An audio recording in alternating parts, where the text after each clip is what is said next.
Next, we have Sunday's Independent. And, Steve, it's great to see them highlighting the dangers of increasing anti-Semitism 5 years later. Are you Jewish?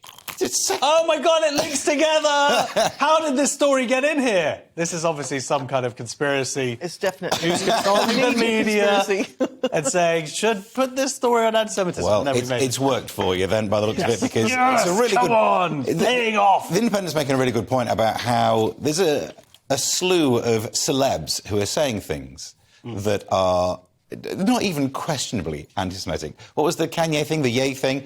That he tweeted or Instagram saying, I'm tired, but when I wake up, I'm going to go DEFCON 5 on the Jews. There's only DEFCON 3. DEFCON 5 is full-on anti-Semitism. Yeah. DEFCON 3 on the Jews is, that's normal business. DEFCON 5 is when you've got to get scared. I don't even understand what that means. It means he's going to kick someone, like state of war, basically. Oh, OK, that's what they use. All right, DEFCON 1, I kind of guessed it was not nice. It's not good. It didn't make the Jewish people feel very happy. No. Yeah. And there's been some other tweets and other celebs, and the point is about normalising it. And it's really interesting. I watched that David Baddiel Channel 4 documentary, The Jews Don't Count. So throughout the entire documentary, he asked the question, which I think is appropriate here.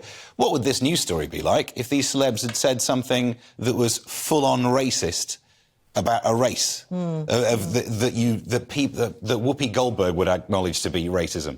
And this story would be very different, because for some reason, comments that are anti-Semitic don't even bring about that. You know that thing where you see people look over their shoulder before they say something? You know, they're going to say something racist, look around. They don't even do that if they're coming out with anti-Semitism. That would be a step in the right direction, wouldn't it? At least people being sheepish about it. Well, I guess this is what the article is arguing, Sajila, is that this is leading to the mainstream of this whole... Yeah, I think when you've got people in the public eye who, have huge followings and they are saying things like that makes it... Because what they're doing is then they're telling...